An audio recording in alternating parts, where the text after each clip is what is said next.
ఒకవైపునేమో మనం కడతా ఉన్న మెడికల్ కాలేజీలు అమ్ముతానంటాడు, మరోవైపున మనం కడతా ఉన్న పోర్టులు, ఎందుకు మీ రామాయపట్నం పోర్టు దశాబ్దాలుగా చూస్తూ ఉన్నాం, ఎవడన్నా పోర్టు కట్టాడా? ఈరోజు ఆ పోర్టు దాదాపుగా పూర్తిగా వస్తూ ఉంది, పోర్టు పూర్తిగా వస్తూ ఉంది. సముద్రంలో నుంచి షిప్ కూడా తీసుకొని రావచ్చు.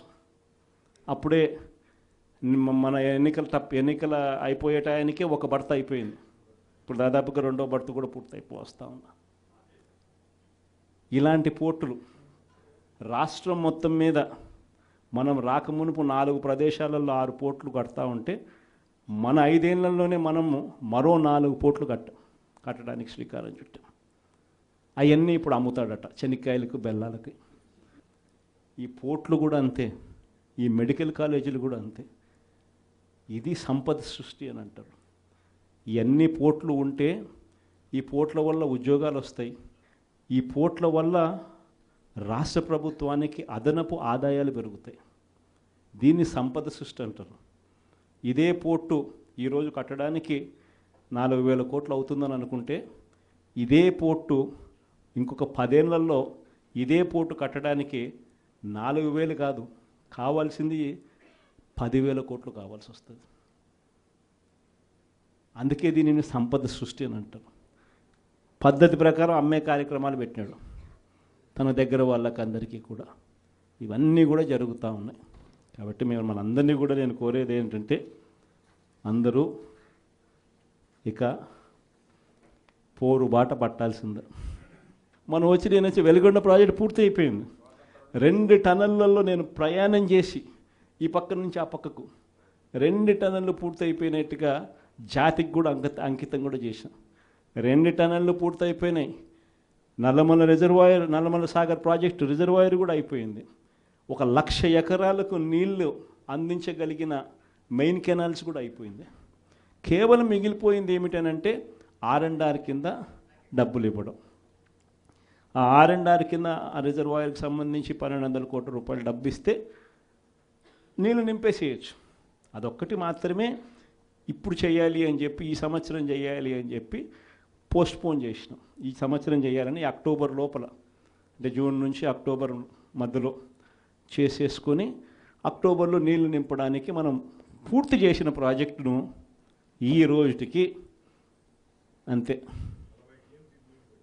52 టీఎంసీలు నీళ్లు పెట్టగలిగిన పరిస్థితి ఉన్న ప్రాజెక్టును, అయిపోయిన ప్రాజెక్టుకు కూడా R&R డబ్బులు ఇవ్వకుండా, అది కూడా రైతులకు నీళ్ళు ఇవ్వాలన్న ధ్యాస కూడా లేకుండా పక్కన పెట్టారు. మార్కాపురం మెడికల్ కాలేజ్ మీ అందరికీ కూడా పక్కనే కనిపిస్తూ ఉంటుంది. ఆల్మోస్ట్ వచ్చింది మార్కాపురం మెడికల్ కాలేజ్. చూస్తే బిల్డింగులు చూస్తే చక్కగా కనిపిస్తాయి.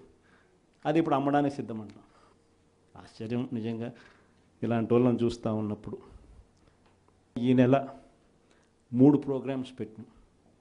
ఈ 13వ తారీఖున రైతులకు సంబంధించిన ప్రధానమైన డిమాండ్ల మీద, మరీ ముఖ్యంగా పెట్టుబడి సహాయం. మా 20,000 ఏమైంది? అప్పుడేమన్నారు, జగన్ 13,500 ఇస్తానన్నాడు.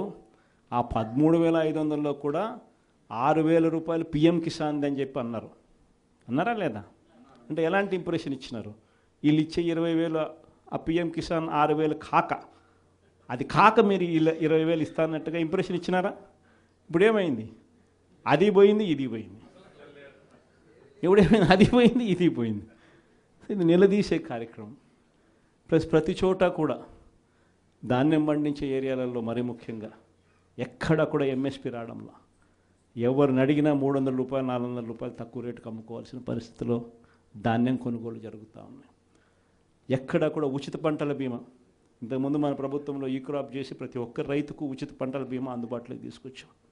ఈరోజు ఉచిత పంటల బీమా ఎత్తేసినారు. వీటి అన్నిటి మీద క్వశ్చన్ చేస్తూ ఈ నెల 13వ తారీఖున కలెక్టరేట్ల దగ్గర రైతుల తరపున మనమంతా కూడా రైతులను వెంటేసుకొని పోయి కలెక్టర్లకు మనం వినతి పత్రం ఇస్తూ, అయ్యా రైతుల సమస్యలు ఇవి, పలకండి, పట్టించుకోండి అని చెప్పి గట్టిగా డిమాండ్ చేసే కార్యక్రమం 13వ తారీఖున చేస్తూ ఉన్నాం. అదే మాదిరిగా 27వ తారీఖున కరెంటు ఛార్జీల మీద బాధుడే బాధుడు. ఎన్నికలప్పుడు ఏమని చెప్పావయ్యా, కరెంటు ఛార్జీలు తగ్గిస్తానన్నావు, అన్నాడా లేదా? బాగా మన యూట్యూబ్లో కూడా నేను నా ట్వీట్లో కూడా పెట్టిన ఆయన అన్న మాటలు. అప్పుడు ఎంత గట్టిగా అన్నాడు, మామూలు గట్టిగా కాదు. నేను తగ్గిస్తా,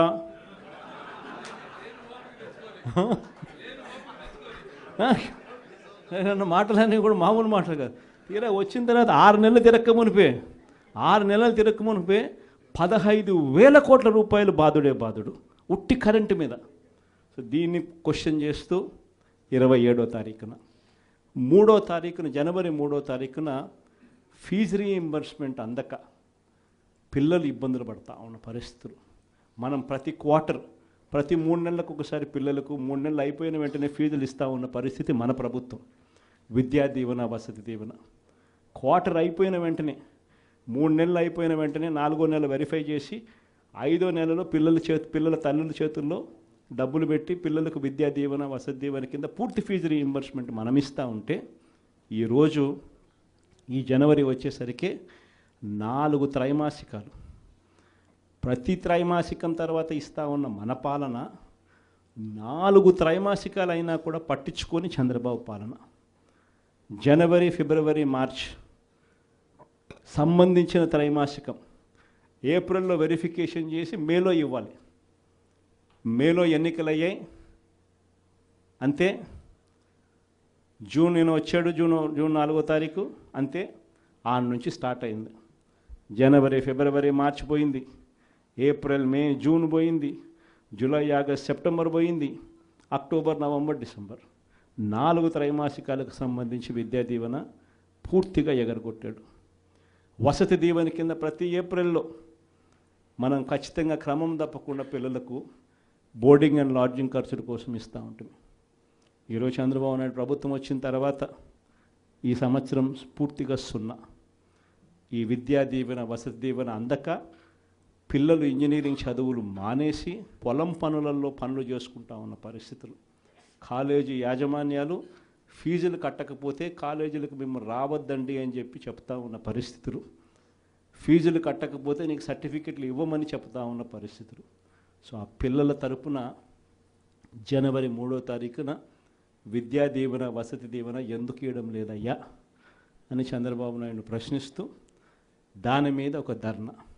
సో ఈ 3 ప్రోగ్రామ్స్ ఈ డిసెంబర్, జనవరి 3వ తారీఖు వరకున మనం ప్రోగ్రాముల్లో అనౌన్స్ చేసినాం.